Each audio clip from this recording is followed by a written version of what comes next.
Hi there, this is Chris for motorheads.com. A very happy new year to everyone, and I hope you're having a wonderful holiday season. I wanted to kick off the new year by comparing two of the most noteworthy safari style 911s of recent times, the Singer ACS and the Porsche 911 Dakar. Okay, so. Combining rugged versatility and Porsche sports car dynamics, the 911 Dakar and the Singer ACS are high-performance machines designed for off-road adventures. Despite their similarities, however, the two cars do showcase contrasting design philosophies and application. So let's dive in and see how they stack up against each other. All right.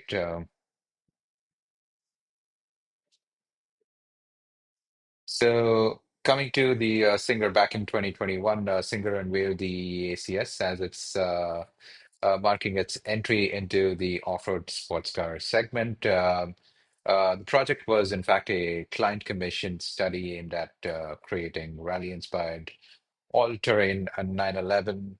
The acronym ACS, in fact, stands for All-Terrain Competition Study and was developed in collaboration with rally specialist Richard Tuttle in the UK. As for the 911, Porsche officially introduced the 911 Dakar in November of 22, expanding the 992.1 lineup with an off-road focused variant. Uh, the 911 Dakar pays homage to Porsche's rally heritage inspired cars like the 1984 Paris-Dakar winning 953 that you see here, and subsequently even the 959. Moving on, the ACS is built upon the 964 chassis, which is the hallmark of all Singer reimagined 911s, featuring a reinforced monocoque chassis and long travel suspension. Uh,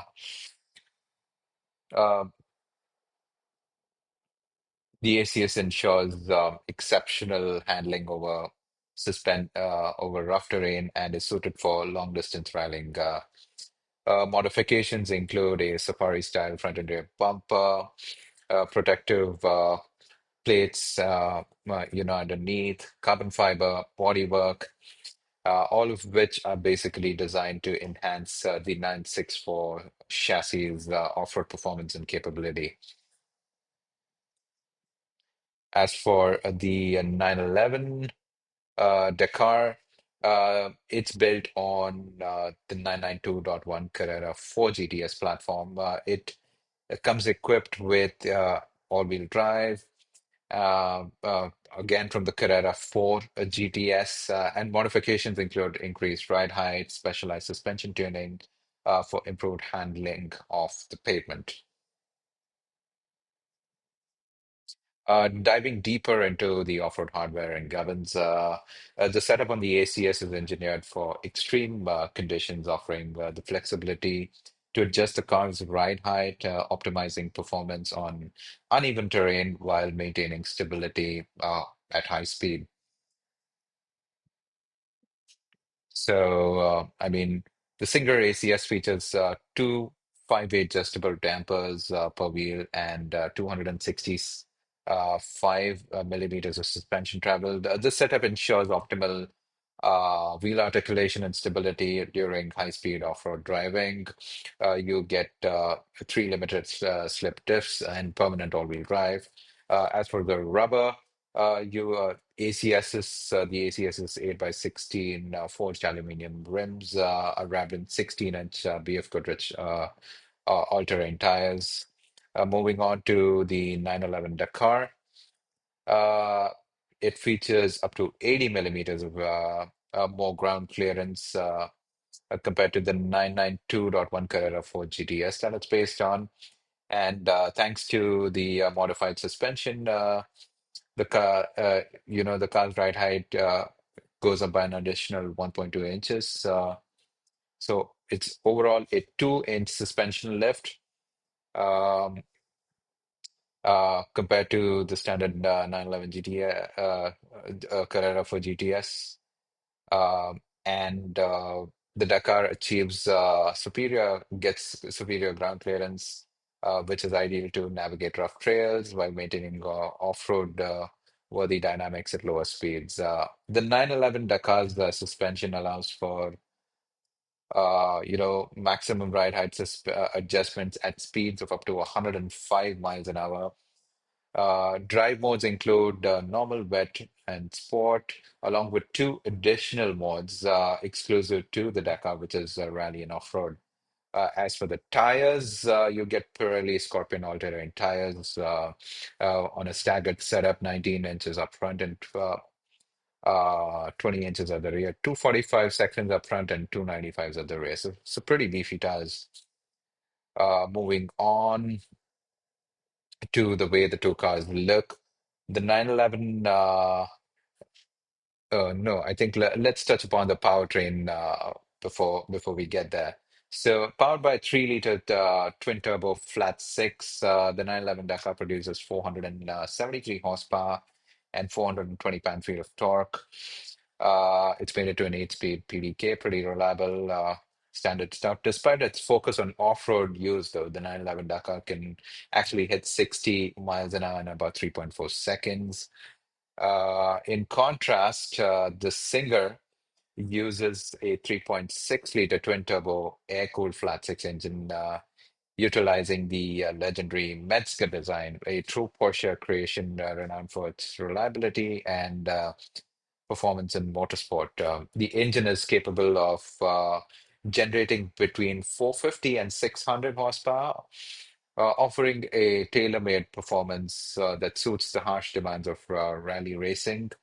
It's paired with a 5-speed transmission, um, sequential, in fact. So the Singer ACS provides a more direct connection to the power plant, ensuring complete driver control in challenging off-road conditions. So despite having similar top figures, both have 420 pound-feet. Um, the Singer ACS offers a more unique driving experience with that air-cooled engine compared to the 992's water-cooled setup. And it's naturally aspirated, of course. The Dakar's turbocharged engine offers a more modern interpretation and power delivery. So there is that difference in the way power is delivered. Now coming to the aesthetics and how these cars look. While the Singer ACS leans more towards a rally sport aesthetic, the 911 Dakar, at least the modern version that we see here, it's all about combining Porsche's off-road legacy with everyday usability. You had, close to 7 different livery styles that were available for the 911 Dakar, for the 992 Dakar, but perhaps the Rothmans livery is one that stands out the most. Of course, here on the 992, it's stated as rough roads rather than Rothmans. But this was the one that caught a lot of attention amongst enthusiasts. Um as far as additional gear, etc., is concerned, that not only enhances, frankly, the visual appeal, but also functionality. The 911 Dakar could also be equipped with a roof rack, providing storage solutions for off-road gear.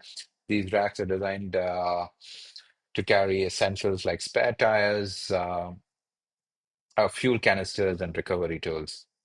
Um, Stepping inside on the ACS, I mean the seriously tight cockpit of the Singer ACS is more race ready.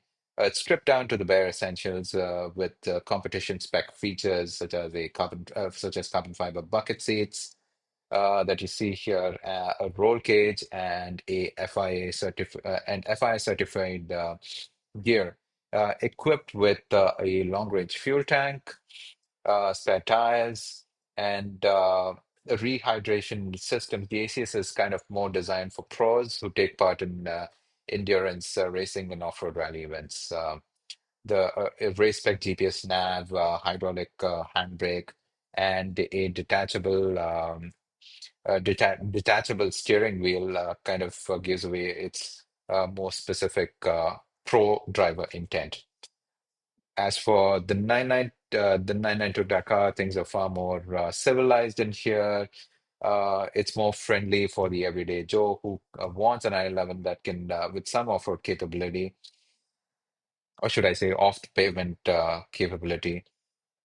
Um, It retains a more traditional interior, offering sports car seats, standard 911 seats with a rear seat delete inside the cabin. So it's more focused on comfort and usability rather than outright off-road endurance racing like we saw in the ACS. Uh, you also get an optional GT steering wheel, which enhances driver comfort in cold conditions. The interior also benefits from Porsche's typical high quality materials that you expect with modern 911s. An optional rally design package includes additional race tech elements and decorative stitching in sharp blue. So, although designed for off-road use, the Porsche 911 Dakar's interior, I suppose, maintains that blend between luxury and modern tech. Moving on to production numbers, yes. So the 911 Dakar with the 992, I mean, Porsche only made 2,500 units, creating a sense of exclusivity and desirability for this all-terrain sports car. The last one to roll off the production line was a speed yellow example created not too long ago, I think just last month, for the Italian designer and collector Luca Trazzi. This was made, as part of Porsche's Sonderwünsche Special Wishes program. I really do hope that Porsche at some point spin off Dakar as an off-road sub-brand of sorts, expanding to other models. I mean, we already had it with the Sport Turismo line for the Taycan and the Panamera. I mean, the wagons, the jacked up wagons, for example, could benefit from this. And of course, you've got the Macan and the Cayenne as well. So more off-road focused models. As for this, coming back to a comparison for the Singer ACS, I mean, currently only two prototypes of the Singer ACS, uh, were ever made. One in Parallax Red that you see right here, in Parallax White, sorry, which was mainly focused for off-road events, and another in Corsica Red for tarmac rallies. These prototypes showcase Singer's capability in creating bespoke, competition-focused vehicles tailored to client specifications. As of now, there's no further production plans official that have been officially announced, making this the ACS a far more exclusive proposition compared to the 992 Dakar. Coming to pricing, when it was new, the 992 Dakar started just under 225K. The optional packages obviously would inflate the price considerably, and this is before any dealer markups, etc. So, and yeah, specing the 911 in the is what will help it retain, make or break a particular 911's value on the secondary market. T- Today, the average prices, according to Classic.com, are just under $325,000, so about 100K premium since new. Moving on to the ACS, uh, prices, exceed that more than $1 million. Recently, it came up for auction. Each ACS is obviously tailor-made to client spec, and it involves extensive customization to that 964 chassis that I touched upon earlier. It's a handmade car, so you can use throw-in words like craftsmanship, etc.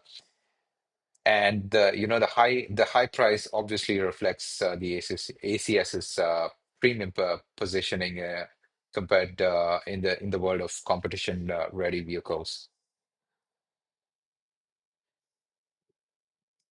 There were some complications with both Singer and Porsche. Back in March of 21, Porsche raised legal objections to the use of trademarks and design elements in the Singer ECS, citing brand protection concerns. As a result, Singer removed any Porsche references to the ACS from its brand website and social media, indicating a pause in the project's uh, promotion. So the situation, this situation particularly highlights the complexities of creating modified vehicles that closely resemble proprietary designs from established automakers like Porsche. And finally, uh, this brings me to the final slide. So to is if you've enjoyed everything that you've seen so far, I mean, feel free to head over to the link in the description and head over to motorheads.com and read more about this in-depth comparison. If you've stuck around this far, feel free to also subscribe to the channel for more Porsche content. Thank you and have a wonderful day.